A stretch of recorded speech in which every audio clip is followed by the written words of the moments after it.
Baik, perkenalkan nama saya Rahmat Saputra dengan NIM 2408541035. Di sini saya akan menjelaskan terkait tugas ujian akhir semester dari mata kuliah Algoritma dan Struktur Data terkait dengan materi Dijkstra. Baik, langsung saja ke kode dari Dijkstra ini. Baik, di sini saya pertama-tama menamakan doc.html untuk mendeklarasikan bahwa ini menggunakan dokumen HTML.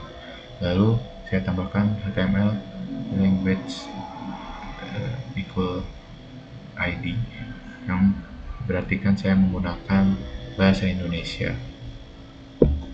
Lalu saya tambahkan juga untuk di meta source ETF8 yang dimana itu encoding untuk ETF8 untuk mendukung karakter internasional seperti Indonesia atau simbol atau lain-lainnya. Lalu saya tambahkan juga untuk judul yaitu Dijkstra sederhana. Lalu saya masuk ke stylenya atau CSS-nya, saya tambahkan body untuk mengatur font atau tampilan dari background halaman. Lalu saya tambahkan canvas yang gunanya nanti untuk menampilkan atau memvisualisasikan dari bentuk Dijkstra ini.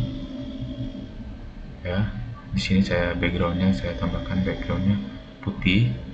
Lalu saya tambahkan CSS step untuk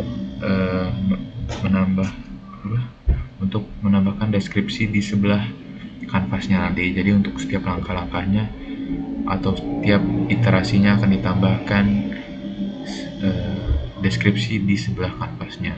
Lalu untuk depth ini untuk mengatur font atau besar kecilnya deskripsi di sebelah kanvas nanti. Lalu saya masuk ke body-nya. Di sini saya tambahkan judul untuk halamannya yaitu Dijkstra sederhana dengan font H2. Lalu saya tambahkan juga div ID container. Di sini container adalah tempat di mana semua langkah visualisasi akan dimasukkan. Nanti akan dimasukkan di lewat script. Lalu kita masuk ke scriptnya. Kita mulai dengan data, nodes, dan edge. Di sini saya saya tambahkan const node pose yang digunakan untuk menyimpan posisi xy setiap node-nya. Jadi di sini ada 5 nodes, ada A, B, C, D, E, yang setiap node-nya memiliki posisinya masing-masing, yaitu ada X 50, Y 150 untuk menentukan posisinya di grafik koordinat nanti.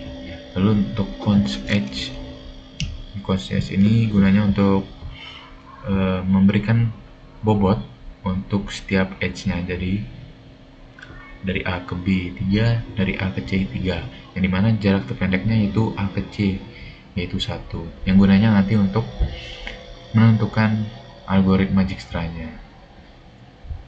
Lalu saya tambahkan const container document.getElementById dengan ID container, ya gunanya untuk mengambil referensi ke elemen HTML lewat ID container ini. Lalu saya masuk ke fungsi grafiknya, saya tambahkan function draw arrow yang gunanya untuk menggambar panah. Ya, jadi dari titik X1Y1 ke X2Y2 di atas kanvas nanti. Lalu untuk CTX ini untuk konteks kanvas 2D untuk menggambar. Lalu kenapa pakai panah? Karena graf berarah. Di sini edge kan direct graph. Lalu saya tambahkan untuk function draw graph Di sini ada the canvas, distance, dan visitor. Di sini gunanya kita menggambar edge dan menggambar nodes. Di sini untuk gambar edge kita tampilkan semua dari A ke B, lalu kita tampilkan panah plus bobotnya nanti. Lalu kita masukkan nodes.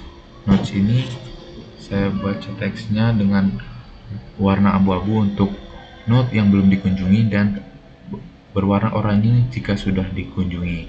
Lalu untuk nama-nama simpulnya ada A, B, C, D, E.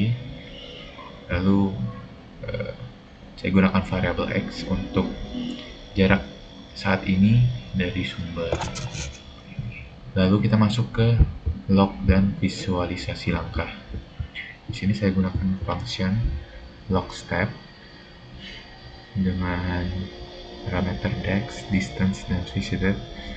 Di sini kegunaannya untuk tiap kali terjadi perubahan jarak atau kunjungan simple terjadi log visualisasi baru. Lalu di sini ada canvas untuk gambar kondisi grafnya. Lalu untuk div class dan dash-nya untuk teks deskripsinya. Lalu hasil ini akan ditambahkan ke kontainer nanti. Lalu kita masuk ke inti dari kode ini, yaitu algoritma Dijkstra-nya. Di sini kita mulai dengan function run Dijkstra. Kita gunakan start-nya. Nanti kita tentukan start-nya dari mana. Lalu di sini ada const d, visited, ref, dan q. D artinya jarak terpendek ke setiap simpul, lalu visited artinya apakah simpul sudah diproses. Lalu untuk ref, simpul sebelumnya di jalur terpendek, dan q antrian simpul yang akan diproses. Baik, setelah itu di sini kita inisialisasi jaraknya untuk for const node in node host di node equal infinity. Jadi maksudnya set jarak semua simpul sama dengan tak hingga, kecuali startnya sama dengan 0. Lalu kita di sini tambahkan bbc, lalu pref bc. Nah, ini hard coded, seolah kita mulai dengan jarak awal tertentu untuk demo. Baik, selanjutnya kita masuk ke q.post node bdisk db yang maksudnya untuk masukkan simpul awal ke antrian pemrosesan. Lalu kita tambahkan visited start equal true untuk tandai simpul start jika sudah dikunjungi. Lalu kita masuk ke log step.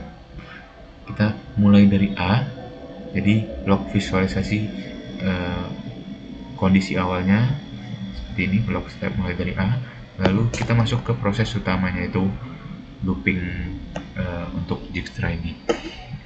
Jadi saya tambahkan while q.length lebih besar dari 0.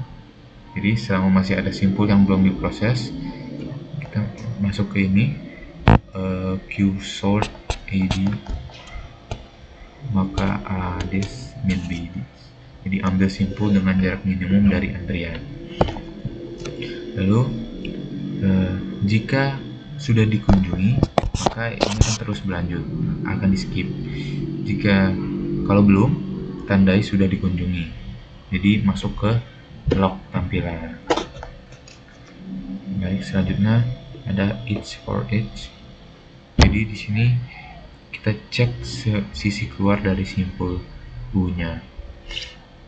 Jadi di sini ada loopnya, if di u plus weight kurang dari d2, ya maksudnya yang gunanya untuk jika jarak baru lebih kecil, maka perbarui jarak.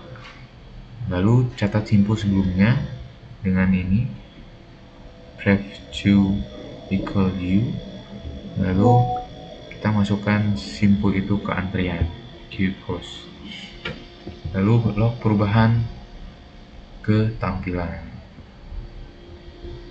log step verbal log perubahan ke tampilan. Setelah semua itu, setelah loop selesai, kita tampilkan kondisi akhir, yaitu log step selesai menghitung semua jarak terpendek. Jadi semua nodes sudah dikunjungi semuanya. Baik, setelah itu kita panggil fungsi run Dijkstra-nya, lalu kita mulai dengan node A. Baik, sekian dari kodenya. Lalu kita coba run ke HTML. Baik, begini hasilnya dari hasil kode tadi. Jadi dia mengambil jarak terpendek, jadi yang node-nya masih abu-abu berarti dia belum dikunjungi, dan semuanya sudah berwarna kuning berarti selesai menghitung semua jarak terpendek. Di sini kita mulai dari A, lalu ini ada 3 dan 1, jarak terpendek 1, jadi kita masuk ke C, lalu dari C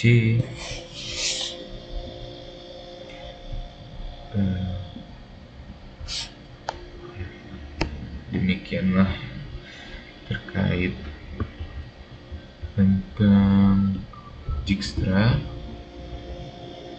Sampai jumpa di semester depan. Terima kasih.